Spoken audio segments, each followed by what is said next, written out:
Hello, everybody. You're listening to Fireside Paranormal Podcast. My name is Jordan Cline. Like always, I got a fun show planned out for you today. I hope everybody was able to get their copy of American Paranormal Magazine because yours truly is in it, and I think everybody should see it, so make sure you check that out.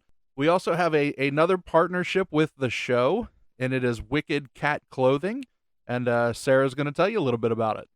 Spooky season doesn't last just a month. Shop Wicked Cat Clothing year-round to get your horror, paranormal, spooky, and Halloween apparel. Go to Wicked Cat Clothing and shop apparel and accessories now and save 30% off with code FIRESIDE30. Website is www.wickedcatclothing.com. Have you ever listened to yourself and just realized how cornbread you sound? Anyway, if you guys do order from wickedcatclothing.com, be sure to post your pictures in your clothing on our Facebook page. We can't wait to see them. And if you want to partner up with the show as well, make sure you email me at firesideparanormalpodcast@gmail.com. We'd love to network with you. Our featured story this week comes in from Valerie. My name is Valerie, and I'm from Pennsylvania, but originally Cincinnati. So, Hillview Manor, it's in Newcastle, Pennsylvania, I believe. It's like the hot dog capital of the world, I'm pretty sure. It's something stupid like that, but, so it was a poorhouse, but also a, I believe, not bronchitis, but like scarlet fever place. And they don't really talk about the ghost too much. Depending on the tour guide you get, they don't talk about the ghost. But I've always believed in ghosts. I've always had stuff happen to me. And we were down in the basement with my family, and I was in the back. But my uncle, he was standing next to me, and my uncle's a huge skeptic, and my boyfriend, he's over there somewhere, and he doesn't believe in anything. But my uncle, he like turned his head a little bit, and I turned my head to look to see what he was looking at, and the tour guide was in front of us. Well, I saw a guy standing directly next to me, and he was in a mechanic's outfit. It was full everything. I could see everything, and I was like pushing my mom out of the way. That was the first like full body I'd ever seen. And the tour guide was like, "What's wrong?" And I'm like, "I just saw a guy standing next to me." And he's like, "Well, explain him to me." I explained him, and so happened a mechanic for the boiler room died down there. And yeah, he had no clue. But like my house is haunted and everything, so I've always been into ghosts. What's happened in your house? Something took my earrings. I had my earrings on my dresser, and we had ripped up all of the carpet because we were getting new carpet. So I'm like, well, they're lost forever. Well, we have a finished attic, and I was sitting playing video games one day, and I see something shiny on the ground. There's one. Yeah, and then a couple months later, we were moving around the furniture up in the attic. It was underneath of a chair that I don't sit in. So, yeah, real weird. Thank you so much, Valerie. If you would like to be one of our featured stories, or if you are a paranormal group that wants to showcase some of your evidence that you found, or you got a crazy story from an investigation that you were on, we would love to hear from you. Make sure you email me at firesideparanormalpodcast@gmail.com. We have an event coming up called Hidden Marietta Paranormal Exposition. In the ballroom of the haunted and historic Lafayette Hotel, we will gather together all those who delight in the supernatural. From hands-on activities to speakers teaching you the secrets of haunted objects and locations, they have a unique array of creepy creative merchandise and a lot of things to experience and learn. There will be tours of the Lafayette also available. Advance tickets are $12 per person. Tickets at the door are $15 per person. And this event is coming January 29th, 2022, and that is going to be an earlier show. It's going to be 11 a.m. to 4 p.m. I'm going to have a table set up to record your stories It's going to be a lot of fun. Do a little meet and greet. Can't wait to see you guys there. All right, I want to get to our guest. Join me by the fire as we welcome Bishop James Long. Bishop is with the Old Catholic Church. He is a theologian, exorcist, lecturer, and media personality. He is one of the leading authorities of the field of demonology, and he's well respected in the paranormal field. Bishop, you with us? I am here. Sir, thank you so much for joining the show. You are very highly recommended by several friends of mine. I know you know Dwayne Claude. Oh, yeah. Jose Gonzalez, who's been on the show a few times, has said, "Oh my gosh, you got Bishop. He's a great person." So you're very highly recommended. Well, I appreciate that. I appreciate that. That's very nice of him. Very nice. So tell me a little bit about you and what you do. Well, that's a Is that a loaded question?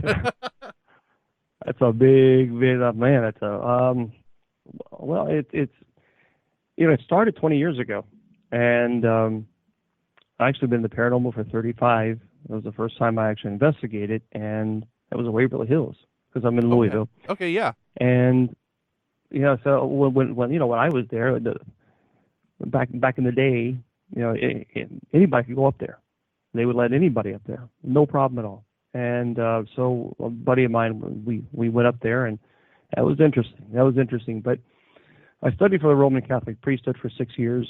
I began studying demonology when I was 9. I knew I wanted to be a priest when I was 5. That young? And so, oh yeah, absolutely. There's no question about that. I just always had that desire.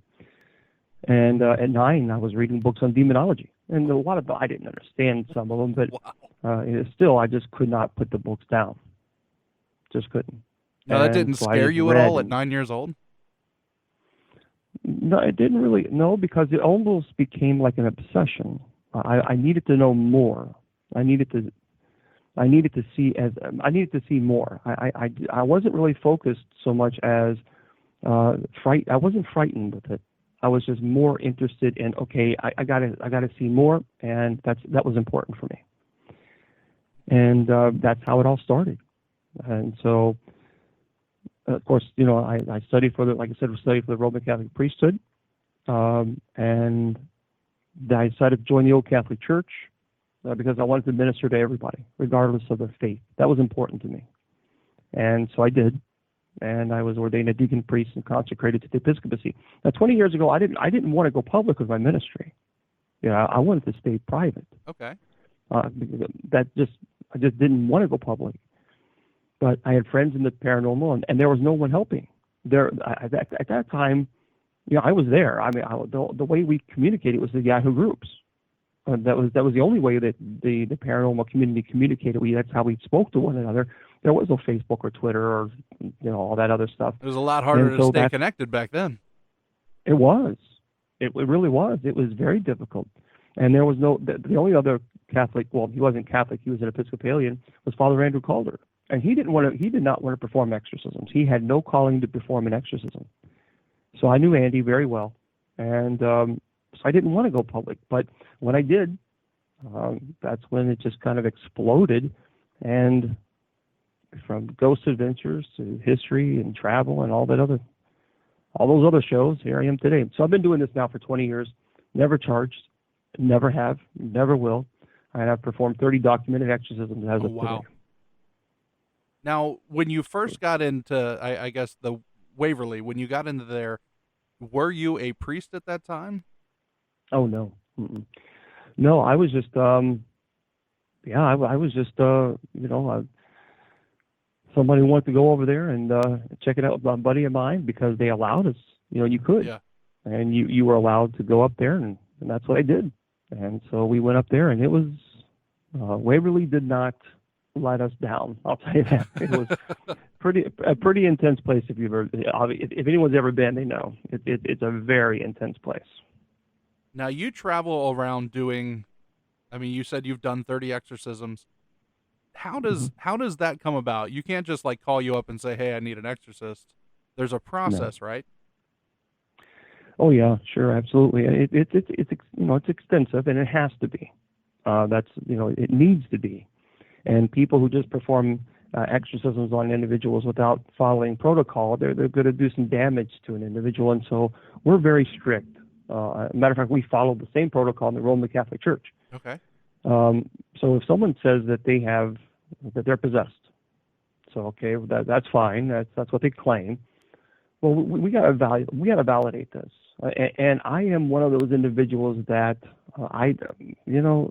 they may think that they're possessed, but until I see it and can confirm it, right now it's just an alleged possession, and that's how I look at it. And so we require a psychological evaluation by a licensed psychiatrist or a licensed mental health therapist that is allowed to perform psychological evaluations. We want to rule out any type of psychological, dissociative identity disorder, or because it's very dangerous to perform an exorcism on someone with DID. Oh yeah, I can imagine. Because you can actually create another personality. Yeah, for those of you that are listening that don't know, that's I guess the layman's term would be like multiple personality disorder. Mm-hmm. So yeah, yeah, and it's dangerous. It's very dangerous, and I'm seeing a lot of people, play around with this stuff and performing what they call exorcisms on people, and they have no psychological evaluation done on these individuals, and that's not right. That's wrong, and it should not be done ever. And so we require that. And then of course we need to also know what medication they're on, because a lot of times, unfortunately, there are some medications that will cause hallucination, so we try to debunk. That is our goal with every case that we have. Our goal is to debunk and to explain. And then only when we have exhausted every logical perspective, everything, then we start looking at the spiritual aspects of it. But that's the last. That is the last thing that we consider. That's not the first. Now, how long does this process usually take? It depends. The problem is when they can get the psychological evaluation. That's a complication, because unfortunately there are some. It's very difficult to get into, mental health therapists and we recognize that and we understand it, but sometimes it's difficult to get an appointment. A lot of people who are in mental health caregivers are very busy and their schedule is packed, and so I understand. But we're not going. Even then, we're not going to cut corners. We're just not. It's not even. I am not trained to administer a medical evaluation on someone or a mental health evaluation. I'm just not trained to do that, and I'm not licensed to do it. And I think it's anyone who does without license should be thrown in prison, and because they could do some very serious damage to somebody. So I'm not going to play doctor. I'm not going to pretend to be doctor, and we're not cutting corners. And Father Gary Thomas, who the movie The Right is after, I had the opportunity to speak to him a couple of times, and he told me once, and it was really great. He said, James, I'm going to tell you this. I will not perform exorcisms on command. And boy, when he said that, I was like, well, that's absolutely right. Nor should you. So it's not a process that we're going to rush. It's not a process that we're going to cut corners. We're going to follow every proper step, because we don't want to harm the person.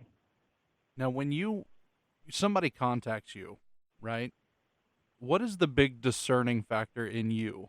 That like, do you know ahead of time, like, yeah, this is probably something real, or like, do you have those feelings beforehand? I do. I have a, if you've done it for so long, you pretty much, you can get a very strong feel on an individual. And now, of course, that's not, obviously 100% proof, but we after you've done it for so long, you do know, you kind of get but even then, there have been times that I thought something and then something else came up. So, but even we still follow the protocol. I have that gut feeling, and I'm like, this doesn't sound right. That doesn't sound right. This is the red flags everywhere going off. And then I start looking a little bit deeper into perhaps maybe psychological, and then ultimately we find, that's, there's the issue. But still, I'm not a doctor. I'm not a psychiatrist, and we have to, like I said, we need to follow the proper process. And a lot of people are not doing that. And that really, that concerns me deeply. Oh, 100%. I mean, anything could happen. Sure. Look at Yeah, I mean, you just... like the movie The Exorcism of Emily Rose. Mm-hmm. You know, look at all the damage that was done to her. Yeah, what happened to her was just wrong, and on many aspects. But of course, I have to also say that I think it was also wrong of her parents. Her parents chose to refuse medical service.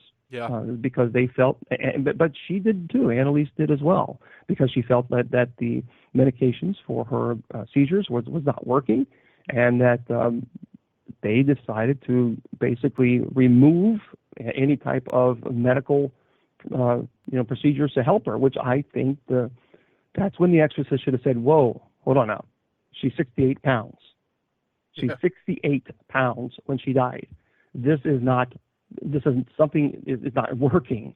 We've got to get her medical help now." So you don't have to be a doctor to know that someone should not be weighing 68 pounds. Common sense. Yeah, and I think absolutely it was there was error on the exorcist's part. There was error certainly on the parents' part. Annalise was the one. She was obviously the one who was being victimized. Mm-hmm. But I think her parents or the priest, the church, somebody should have stood in and said, "We got to put the brakes on this right now," and they didn't do it, and they should have. Now, to sidetrack just a little, you don't just do exorcisms of people, but you bless houses as well. Sure. Now, how often does that happen? A lot. That is quite often. I've blessed, oh my God, thousands. I mean, through the year, 20 years. I mean, I have blessed so many homes. But now, what people say to me also is, well, you perform exorcisms on homes, and I look at them. No, you don't perform an exorcism on home. It doesn't exist. There's no such thing as performing an exorcism on a home. You bless a home, but you perform an exorcism on a demonic entity that's infested itself. But I've heard this, and that's very concerning too, because I've heard a lot of people calling themselves demonologists and God, even exorcists, and they're going around saying that they're performing exorcisms on homes. I'm thinking, this is concerning. This is a problem, but unfortunately, this is happening. I think a lot more than what people know. What are some characteristics of a house that in your mind you would say, this is definitely a situation where there might be like a demonic entity in the house, in the home? Well, of course, there's a lot of things. Immediately, people want to, say that they're smelling sulfur, and of course, that's been out and that's been publicized, and so people will immediately jump to that. But there are other things that I look at too. So I ask them, well, what else is occurring in the home? Well, just we sometimes we might see a little shadow, and it's always happening at 3 a.m. And so then I start. The next question is, well, are you fans of the paranormal? Oh, yeah, we love every single show. Red flag. Because unfortunately, a lot of their information, they're getting this information from television shows. Yeah. Which on a theological and just on a historical aspect, a lot of them are erroneous. There's a lot of errors there that are bestowed upon that are kind of published that are just incorrect when it comes to demonology. So, when someone tells me that, that's like, okay, that's red flags. But I'll look at things of religious objects are desecrated. There will be foul odors or the smell of sulfur can also occur.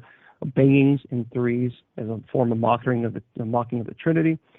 There is also, when the individual is targeted, everyone will feel an overwhelming oppression feeling, of sickness, but that can also be high EMF.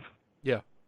Electromagnetic. So we look at everything. We get a base reading. Before we ever do an investigation, we always do a base reading first. As a matter of fact, there's a young man who is studying to be a demonologist for the church, a religious demonologist, and he is actually going out to a family's house tonight who is having, says that she has some issues going on there. But we do a base reading first, and then we start doing investigation. Then we do readings again to determine if there's an elevation or if there is high EMF, where's that coming from, to explain the nausea, the headaches, the feeling of sickness.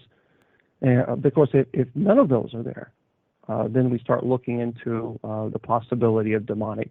But again, demonic is the very, very last thing, absolute last thing that we consider, or certainly that I do. Now, with you doing the investigations, do you have a team of people that go and do it for you? Do you do the investigation yourself?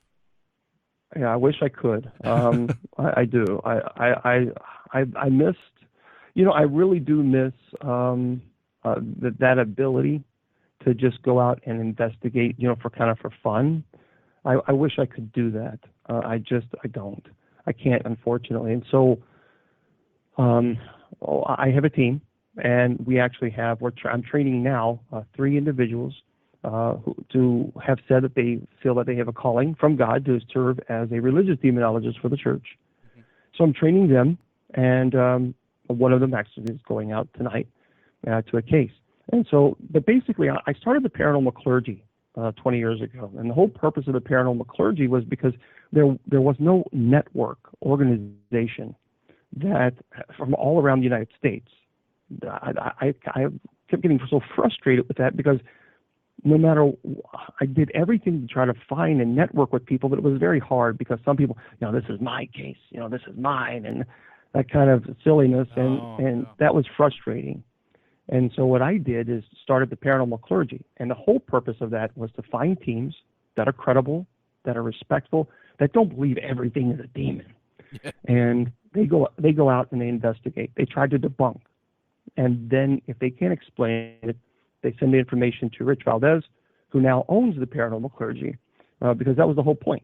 The whole point was for me to start this organization, build it up from the ground up, build a reputation, and then hand it over to laity. That was the whole point. And that's what I did. So I gave it to Rich Valdez. And so now that's what we do. We have teams all across the United States. And if we have a team in Florida or wherever, a case, and they go out and they investigate. Because unfortunately, I can't, I wish I could just jump on my private jet, but I don't have one of those yet. I'm still kind of waiting for the lottery, but the lottery doesn't seem to come my way. I don't know why. Now, how big is the paranormal clergy? Well, it's a pretty good size. I mean, do you think you have a team in every state? Oh, well, we used to. There's a couple, of course, a lot of teams stop, and that's the frustrating part. And then you have to find another team. And then, and even in some states, regrettably, you have teams that just do it to sensationalize and use people. And I don't like that. I don't want to work with any team that wants to go into someone's home, frighten the heck out of them. Oh, it's a demon. It's going to kill your children.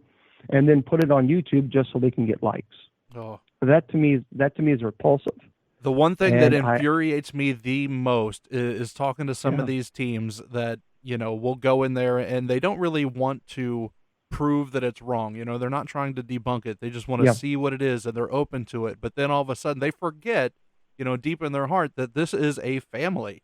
This is a child that's afraid to be in their room. This is a mother who's afraid to walk through the house at night, or things like that. So they go in there and they have a blast, and we got this and we got that, and we're going to put it all over the internet.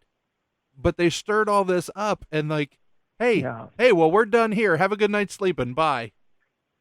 That infuriates me. I cannot tell you how many times that has happened for the 20 years I've been doing this. It makes me so, or then this is what makes me really mad. And I'm not trying to pick on psychics or mediums, because I know friends who are psychic mediums. I'm good friends with Chip Coffey. I'm good friends with a lot of people who are truly gifted. Willie Windwalker Gibson, who's a shaman. So I believe there are people who truly are gifted. But I'm really frustrated with people who claim to be psychic and medium, and now all of a sudden they walk into a home and now they're a demonologist all of a sudden. And that's happening a lot because now they're talking to these people about demonology and about demon, and I'm thinking, how often have you studied demonology? Where did you study angelology? Where are you getting your theological? Where's your theological information coming from? And that is really concerning because that's happening a lot. My gosh, that's talking about a pandemic. That is a major problem with people. I'm a psychic medium, and now all of a sudden that automatically qualifies me as a demonologist, and I'm going to teach you about demonology. And some of the things that they're being taught are just stupid. Now, would you say that that's dangerous? To being correct. What's that? Would you say that that's dangerous?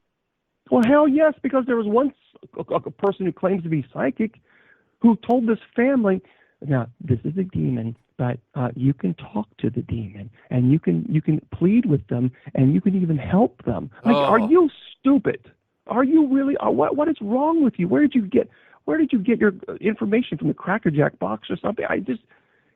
That to me is so infuriating, because now what you have just done is told the family that they can speak to the demon, change the nature of a demonic entity, and now they're having conversations with this demon, and then all hell really breaks loose in their family.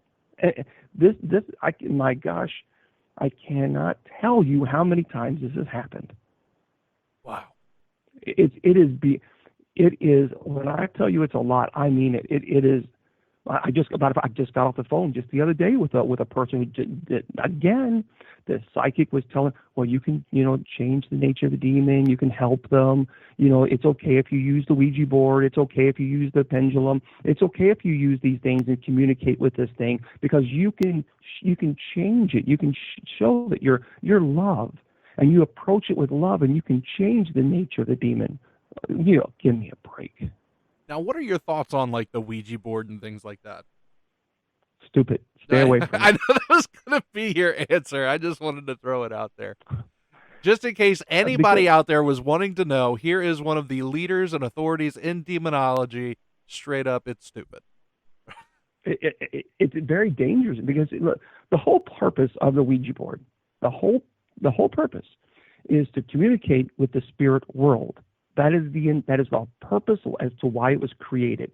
We tell kids all the time, don't speak to strangers. But yet, we're doing this when we're playing with Ouija boards, and we don't know who we're communicating with. And I've heard people say, well, that I can filter out the evil from the good. No, you can't. You cannot. That's ridiculous. There's no fairy dust that you can sprinkle over the Ouija board to keep the bad out. Once the invitation is given to communicate with the spirit world, then you are at a target, whether you like it or not. You may not want to speak to the demon, but the demon doesn't care what you want. Because if the invitation is given, then a demonic entity could take that invitation and say, thank you very much, and run with it. Now, I got to ask you this too, and I'm with you there. How do you feel, and this goes with your years of experience through investigations, through your demonology training, and being a bishop, through your priesthood, what do you feel about spirit children? I am really concerned about spirit children. I got to tell you, and this is the truth, in every single case that I have worked, when it came to spirit children, it was demonic. That's where I was going. As a matter of fact, I had a mother. Oh, this was terrible.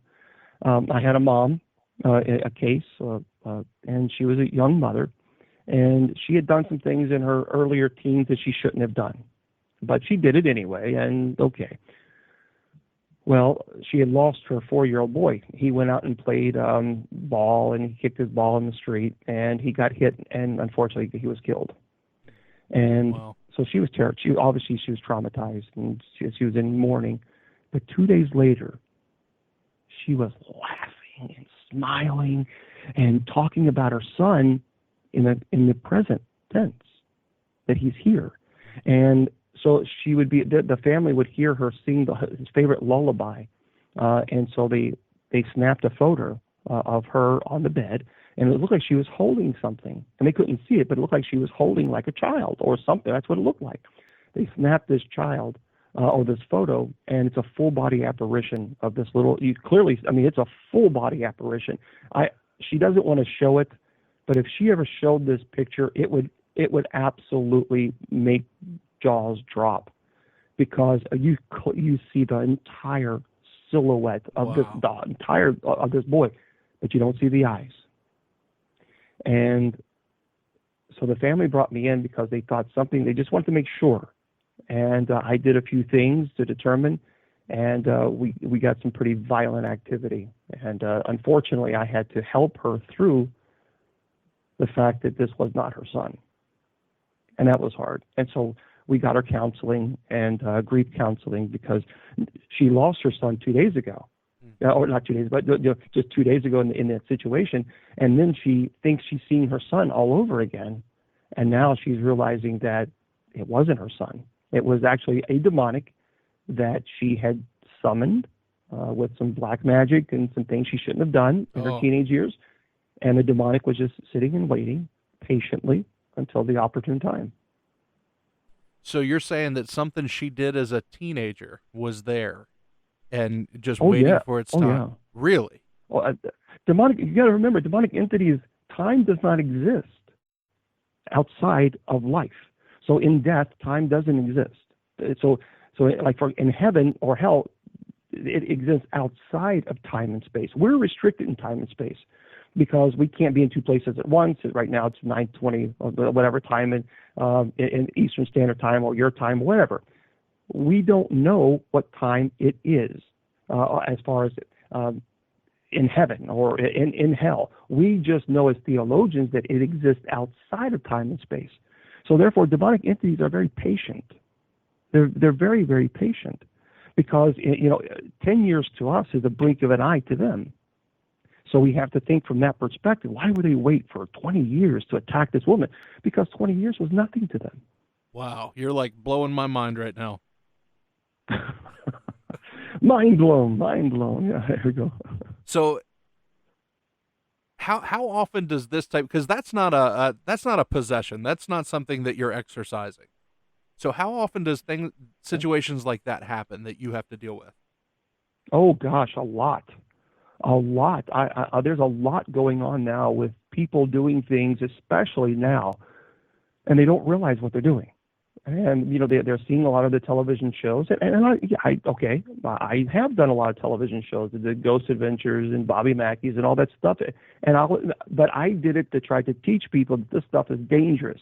Yeah. But unfortunately, people have taken this and have run with it and done things that maybe they shouldn't do. For example, the moment that you go out and you go to a place that's allegedly has a demonic activity, the moment that you say, "Is there anyone here? Can you do something? Can you touch me? Can you make a noise?" You have given an invitation. That's the invitation that a demonic entity needs. Or let's say this, and this happens a lot. "Come on, demon, I dare you to do something. You're not so tough. Come on, I dare you to do." And I tell people, do you realize that you are not provoking? That's not provoking. What that is called is inviting. There's a big difference between the two. Provocation is when you begin to pray. That is provocation in a demonic entity or demonic presence. But when you start saying, "I dare you to do something," you're not provoking. You see, the demonic is literally inches from your face with a smirk and saying to you, "Oh, I will do something to you." When you're lonely, you lose your job, you get sick, your wife leaves you, your husband leaves you. When you start thinking and contemplating that life is no good, worth living anymore, that's when I'm going to provoke you. And that's exactly what the demonic is. They're very patient, and they wait. And you've given them the invitation that they need now. So we got to be very careful about our behavior, especially when it comes to investigations. Now, you've pretty much hurt almost every, paranormal team on TV right there. I think they all provoke with things. But I mean, think of all the folks out there that, grab a flashlight and a tape recorder and want to start a paranormal investigation team. I mean, one of the first things you do is turn the recorder on and say, "Is there anybody here?" That's right. That's right. And then all of a sudden, now you have a major problem, and it is a major problem, but that it does occur. It occurs more often than people think, and there's a lot of people who just want to experience it. They just want to see it. They just want to see if there's something out there, but they don't realize that the very moment, if there's anyone here, can you make a noise? Can you do something? You have given them that is invitation. That is one thing I've been talking about this for 20 years. Please understand, while you are just trying to do something completely innocent to see if someone is there, you don't realize that it's a double-edged sword, because now you've invited the demonic to communicate with you. You have summoned, in essence, this spirit, whatever it is, to communicate with you. That's the invitation. Now, how would somebody protect themselves in that situation? Well, see, that's the danger. You can't have your cake and eat it too. And so now what I always tell people is there are things that you can do, but at the same time, you've got to also understand that if you jump in the ocean with great white sharks and you cut yourself, you have to understand that you might get bit. And that's just the way it goes. You can try to protect yourself all you want, but the moment you put yourself in that situation, you are putting yourself in a dangerous possible situation that you have to deal with later. So what I always do, if I do, and people don't like when I say that, but I'm not gonna sugarcoat it, because when you're messing with this stuff, you don't know what you're talking to.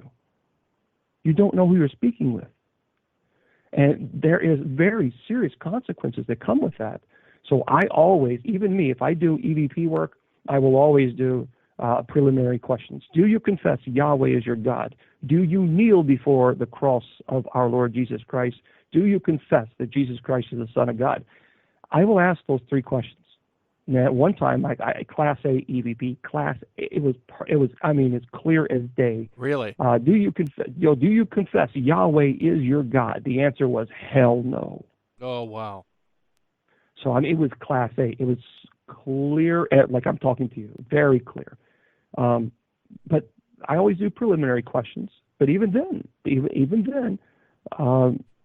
you're putting yourself in some danger. So that's the truth of it. Now, would you, I guess, encourage folks to go out to do investigations? Certainly not when it comes to a place that is known to be demonic. No, absolutely not. No, stay away from that. Don't even think about it. Stay away. Stay away. If it's known to have demonic, why would you? Why would you go? That's why. That's the $1 million question. Why would you? I don't know why anybody would want to, unless, of course, you're an exorcist. But even then, I mean, you still don't play around with things. So I don't understand why somebody would want to do that, because people always tell me, well, they just want to experience it. They just want to see it. And there's a great movie, line in the right, and what would you do if you did? What would you do then? If you saw it? Cry I'd and run. pee my Well, pants. it's too late. You can't run. It's too late. Man. Because now you have made a connection with the demonic. So what are you going to do? Oh, I'd run away. Well, you can't run away. It doesn't work that way. What would you say to people, and I've heard this several times here within the last, I want to say 6 months, folks saying that they want to help, let's say, you because you've already said most of the time you've come up with a child spirit, it was demonic. Someone that says that, hey, I have this child spirit and I want to help them pass. And that's what I do. I go to these, mostly people that say they have psychic gifts. I'm going to help these children pass on. Yeah. What would you say to those folks? Here's the problem that I have with that.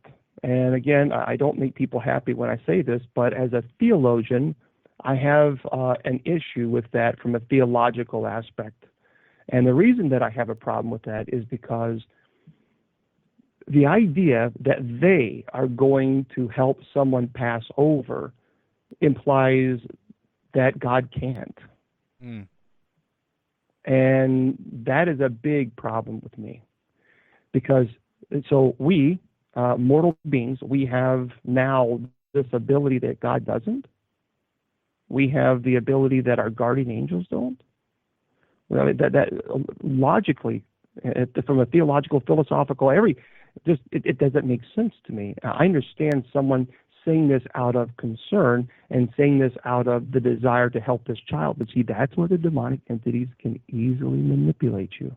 Because if, in fact, you have this desire to help this child pass on, don't you think Jesus Christ would have that ability to do that? I certainly think he would, but that's just me. But this child needs you, not Jesus. This child needs you to help them pass over, because God can't do it. You have to do it. You see, that's egotistical. Yeah. And that's very dangerous, because then I think in those cases, the demonic is playing that person like a fiddle, and they don't even realize it. And they're already probably opening their doors to being tormented. Sure, no question about it. And so I understand someone. I get someone having the, and I want to make this clear. I understand why someone would want to, out of compassion. Totally understand that. I get that 100%. I truly do. But there comes a time where we have to surrender to a power far greater than us. And if we begin to think that we have the ability to pass someone over and that God doesn't, then we are now increasing our, power, our worth, and saying that this person who's passed needs us, our ability, our gifts, and that God doesn't have them.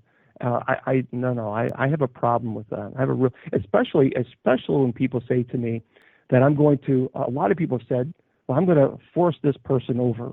I'm going to guide them over." I said, "Well, who do you think you are? What do you mean you're going to force them over? You're not going to force anybody."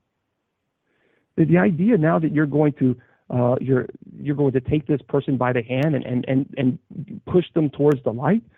Get off the cross and let Jesus have a try. Oh, I like that.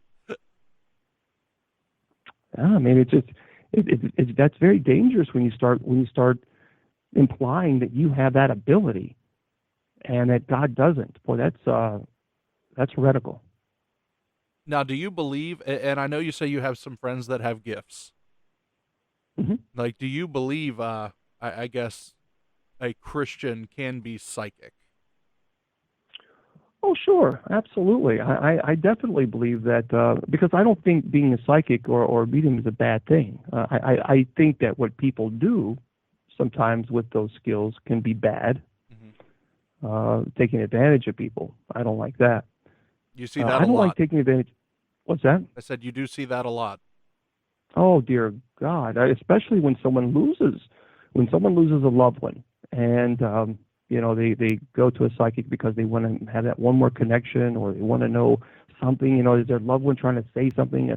And then all of a sudden, and I have known people who claim to be psychic mediums who have just taken people to the bank. I mean, it was, I would not want to be in their shoes when they see God face to face. I wouldn't want it. No.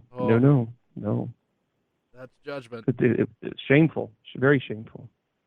Now, in your experiences in going into homes, are you able to share with us some of like your scariest situations that you've been in? Like, are there any that have kind of caused you to be a little scared?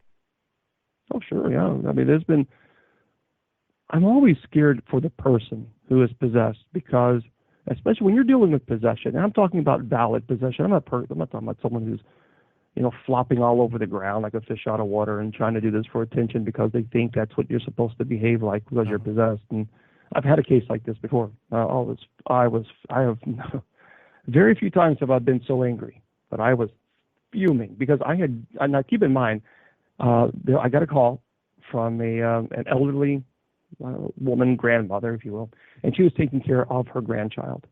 Now, her grandchild was about, I think, 14 years old, 14, 15, something like that. And causing all hell for the grandmother. I mean, the grandmother was in heart failure as it was, and she was already stressed. And this granddaughter was putting her through it. I mean, putting her through it. A whole personality change, everything. And her grandmother got worried because she thought perhaps maybe she might be possessed. So she contacted me and she begged me, pleaded with me. I said, ma'am, you're in Michigan. I'm in Kentucky. That's a long drive. And then I'm going to have to get a hotel. I'm going to have to save up money for this. This is going to be $1,500 because I mean, this is going to be, I got to rent a car. Yeah. So by the time I drove all the way from Kentucky all the way to Michigan, 11 hours to get there. And, of course, a hotel, I had to get a hotel room, all this. So I showed up, and immediately this 14-year-old girl went right to the ground and flopping all around like a fish out of water. I was furious.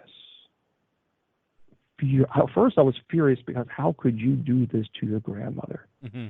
How could you put this... I was so angry. And then I was furious because I thought about all the money that I just wasted to get there and time. Now I have to drive another 11 hours back home. And with the biggest, deepest voice, I just sit out and shut up in that chair. Shut up. I mean, I just laid in. And she stopped, like flopping around on the ground. And she looked at me. I said, sit down. And I'm not going to tell you again. And she sat down. And for about a half an hour, I lectured her. And then I finally said, now I want to know, what is this about? And I don't want any lies. You're not possessed. You're as possessed as the Pope. I want you to tell me exactly right now So finally she confessed that her grandmother wouldn't buy her something that she wanted. And she was doing this just to get back at her grandmother. Mm. Now, that's, of course, a story. But yeah, I would say my first exorcism was probably the scariest. And I talked about this before, so that was pretty, because that was a time when I saw, I would say, levitation, a very strange contortion of the body, very unnatural. Okay. Facial expression, almost serpent-like, eyes going complete solid black. And that is something that you never ever forget. Never. People have said this to me before. Oh, their eyes turn black. Well, okay, you've not seen eyes black until there's no whites in the eyes, and it's such a blackness. It's like a mirror where you can see your own reflection. Mm. And I've seen, and then it mimicked my aunt's voice. My aunt passed away when I was in the seminary, and during the exorcism, it was like, Jamie, stop it, Jamie. And it was my aunt's voice. Oh, wow. And that made me mad. It's like, how dare you, you dirty dog. And so I did that. That just gave me even more strength to push forward and keep doing the right until I was going, and I would come hell or high water. I was going to destroy. I was going to do everything that I could to make this demonic entity suffer for trying to manipulate. I was so mad. But yeah, I would say my first exorcism was probably the scariest as far as the exorcism. But now, as far as the scariest investigation, well, that's easy. There's a place called the Gates of Hell Cemetery, which, by the way, I'm the one who named it the Gates of Hell Cemetery 18 years ago. The Gates of Hell Cemetery is probably the most scariest, dangerous place I've ever investigated in my life. It makes Bobby Mackey's a walk in park, like really? Walt Disney World. Really? Oh, yeah. Yep. 18 years ago, I was doing a show, an online radio show. And at that time, the team said there was somebody who was doing an investigation, trying to find old abandoned places that nobody ever heard of. And so she found this one old cemetery. It's off the beaten path. It's in the country. There's nobody even knew it existed. But apparently she just said, well, let's just go here. Because the family also wanted me to go do some blessings on the ground, because apparently there were some issues. So I said, okay, let's go. We went there and all hell broke loose. I mean, it was everything and anything you can it was terrible. And the next day we were doing a show, and I said, man, this is like the Gates of Hell. And they're like, that's it. So that is how the Gates of Hell in Kentucky got its name 18 years ago. It is. So, like, what It kind is of things, like, what is something that happened there? Because I'm trying to picture, like, in a cemetery, what could have, like, were you Mhm. seeing shadows? Were you seeing, Oh, apparitions? Were I wish that was the only thing that we were seeing. No, this was. Let me tell you something. So in the very back, it's a kind of a small cemetery. It's like a horseshoe fence surrounding the cemetery, and on the opposite end of the fence is a bunch of trees, lots of trees, okay? big trees. But in the back of the cemetery, it's called a witch's tree.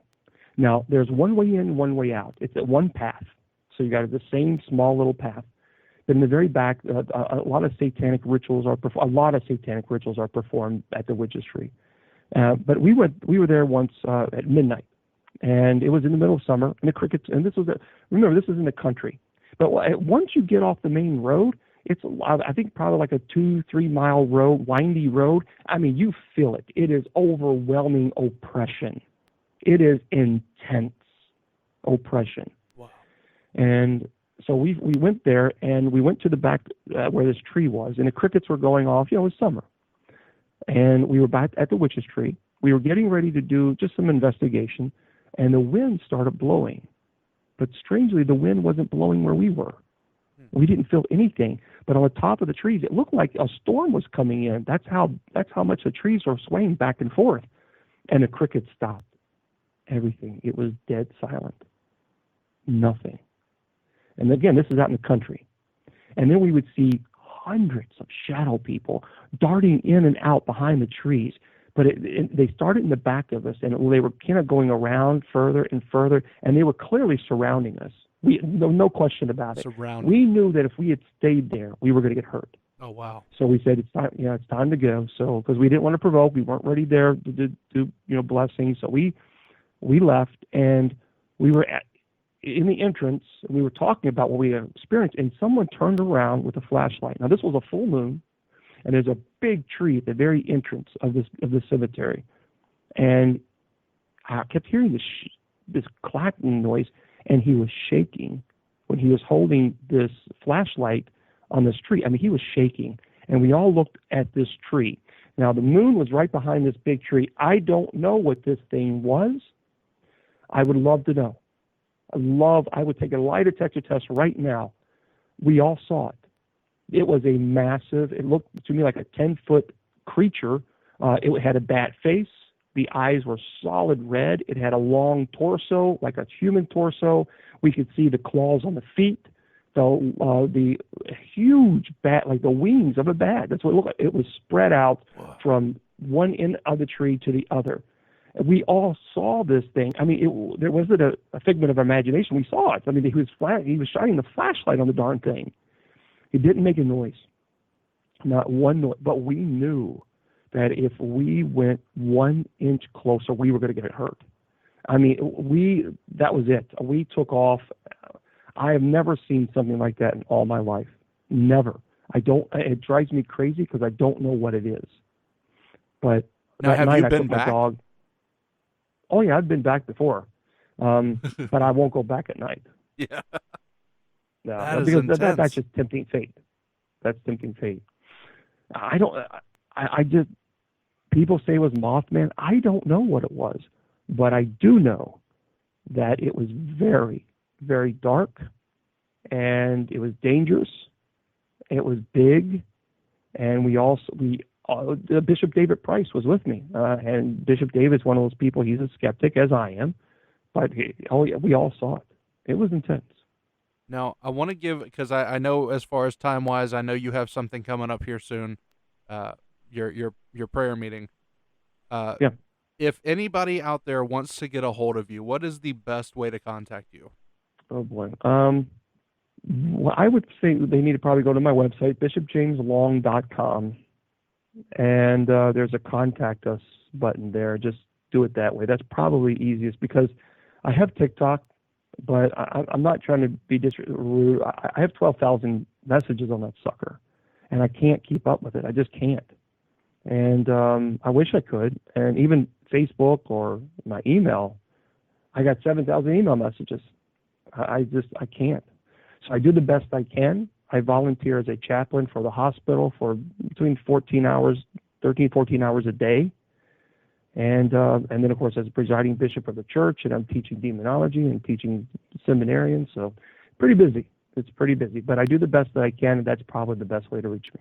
Now, I do want to point out, too, on your TikTok, and I've watched a few of them, you do Bible studies, but you also throw in some Q&As about demonology and things like that in there. And, I've heard some crazy stories. Yeah. Yeah, I do that only on Fridays. So, like, I have a Friday show called The Sacred Division, which I've been doing for many years. So Wednesdays is strictly devoted to Bible study. I try not to do anything paranormal related, but we talk. I am teaching about Revelation. So that's important. And so obviously talk about demons and the Antichrist and Satan. That'll come up in the second hour. But in the first hour, it's strictly the Bible study on the lessons of the day, the readings of the day. And then the second hour, right now, I'm teaching Revelation. But on Fridays is when I have my my paranormal shows. And that's the Sacred Division Paranormal Show. And is that just TikTok, or do you do it on other? Oh, no. Yeah, that's pretty much everywhere. That's KGRADB Radio, and it is also on YouTube, Facebook. So they can go to my Facebook page and they can watch it there, which is facebook.com/Bishop James Long. And so, matter of fact, my Bible study, which it airs from 8 to 10, and on Wednesdays. And then the Sacred Division Paranormal Show airs from 7 to 9 on Fridays. And again, they can go to my Facebook page. It's facebook.com/Bishop James Long. Fortunately, I can't add any more friends because I'm at my limit. I don't know why Facebook only lets 5,000, but anyway, I've been at the limit for quite some time, and people get mad because I can't add them, but it's not personal. I promise you, I'm not doing it. People get mad at me. I had a person cuss me out. I was like, oh my gosh, I'm not doing it on purpose. I can't help it. You can only do what you can do. Yeah, it's Facebook's requirement, not mine. And I will say, for anybody out there, I have sat in on the paranormal show that you did. I was watching it on TikTok, and you get into some stories. There are some pretty mind-blowing stories out there. If you really want to hear some first-hand case stuff that he's dealt with, or that other folks have dealt with as well, and he throws in some good advice with that. So definitely check that out. I appreciate it. I like doing it. I really do. I enjoy doing I love doing the paranormal shows, but I truly, absolutely love Bible study because I go deep into the history. So it's very important because I love history. So for me, biblical history is something that's my Walt Disney. That's Disney World to me. That's so exciting. It's kind of strange, but it is true. I go into the history as to, okay, if we're doing the first reading, if we have a second reading in the gospel, I like to break it down, tell you what was going on during that time, what were people seeing, what were they hearing, what was the political, what was happening, because you got to know it. You got to know these things. So for me, I get really excited when I'm like, yeah, this is great. So I do that on Wednesdays. That is really exciting too. Bishop, we are out of time. Like I said, I know you have something coming up here really soon. I want to thank you so much for coming on the show. Yeah, well, thanks for having me. I appreciate it. And we will talk again, for sure. Okay. Sounds good. Bye-bye. Bye. And with that, the fire is out. Thank you so much, Bishop Long, for joining us tonight. I also want to thank Wicked Cat Clothing for partnering up with us. Remember, Fireside 30 gets you 30% off on their site. Be sure to check out all of our social media outlets, our Instagrams, Facebooks. Remember, our Facebook group is Fireside Paranormal Hub. Twitter, Fireside Parapod, Parapod. We're on TikTok. We also have a Patreon set up with the Discord server. And don't forget to go to firesideparanormal.com to check out our merch and other updates we have going on. Until next week, everybody, don't be afraid, only believe.